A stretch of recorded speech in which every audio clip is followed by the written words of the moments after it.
कुछ समय पहले शीश के एक छोटे से गांव में एक गरीब किसान वेदांत अपनी पत्नी आशी और बूढ़ी माँ अरुणा के साथ रहता था।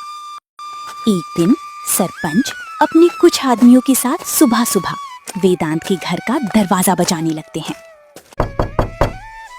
ए वेदांत, बाहर निकल।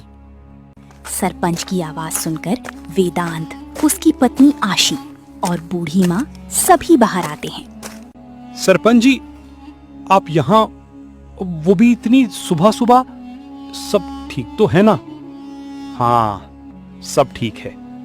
मैं यहाँ तेरी जमीन के बारे में बात करने आया हूँ। तेरी जमीन जिस जगह है वो बहुत कीमती है। मुझे वो जमीन चाहिए ताकि मैं वहां अपनी औलाद के लिए एक हवेली बना सकूं। अभी के अभी कागज लाकर दे जमीन के। अरे सरपंच जी, सुबह सुबह क्या भांग चढ़ा कर आ गई? अरे वो मेरी जमीन है जो मैंने दिन रात मेहनत करके बनाई है। अरे सोने जैसी रसीली फसल उगती है वहां। भला मैं क्यों दूंगा आपको मुफ्त में? और रही बात दान दक्षिणा करने की, तो एक समय का खाना खिला सकता हूँ। ये जवाब सुनकर सरपंच विदुर के तन मन में आग लग जाती है। तेरी इतनी हिम्मत? 2 कौड़ी के किसान, तू मुझे दान दक्षिणा देने की बात करता है? अब तू देख, तेरे ऐसे दिन लाऊंगा कि कोई तुझे दान भी नहीं देगा। फिर सरपंच अपने वफादार नौकर कुलदीप से कहते हैं, कुलदीप, अभी के अभी इस वेदांत का घर उजाड़ दो ताकि ये इस घर में ना रह सके। नहीं, दया कीजिए, मत कीजिए ऐसा। हम कहाँ जाएंगे? हम जमीन दे देंगे आपको। रहम खाइए सरपंच, इस उम्र में कहाँ जाएंगे? ईश्वर के लिए ऐसा मत करिए।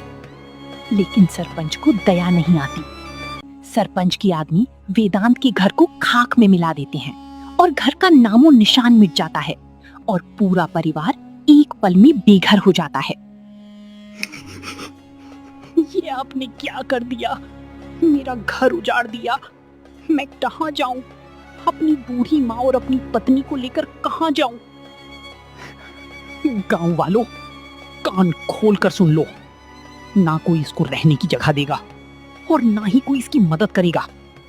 किसी ने भी ऐसा किया तो उसके घर का यही हाल होगा जो वेदांत के घर का हुआ है। आज से इसकी जमीन मेरी हुई। चलो, अब दफा हो जाओ यहां से। उस जमीन पर अब कदम मत रखना।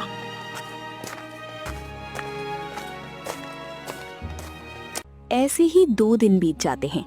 वेदांत गांव के बहुत से लोगों से मदद मांगता है, लेकिन कोई भी उसकी मदद नहीं करता। कड़कड़ाती गर्मी, भूखे पेट और सर पर छत न होने से वेदांत की माँ बीमार पड़ जाती है। माँ जी की तबीयत बहुत खराब है। अगर घर का इंतजाम नहीं हुआ तो माँ जी बच नहीं पाएंगी। क्या करूं? कुछ समझ नहीं आ रहा। सारे गांव वालों के सामने नाक रगड़ ली, कोई भी सरपंच के खिलाफ जाने को तैयार नहीं है। आप माँ का ध्यान रखो, मैं गांव की किसी औरत से मदद मांगने जाती हूँ। आशी पास ही एक घर ढूंढकर वहां जाती है जहां एक औरत बैठी हुई थी। आशी ने उसके आगे हाथ जोड़ दिए और फूट फूट कर रो पड़ी।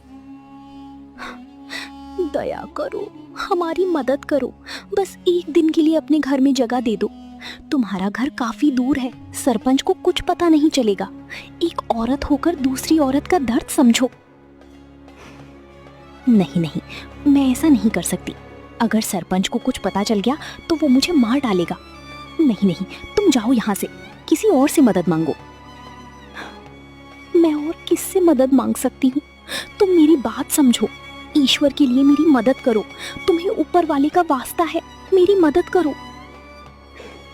नहीं, मैं मजबूर हूँ, मैं तुम्हारी मदद नहीं कर सकती। अब तुम जाओ यहाँ से, वरना किसी ने देख लिया तो मुश्किल हो जाएगी।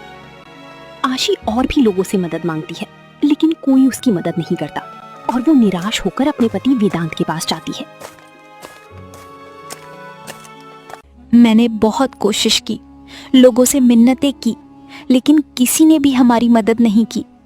वेदांत अपनी पत्नी से बात कर ही रहा होता है कि तभी उसकी नजर अपनी सुध-बुध खो चुकी माँ पर गई। माँ,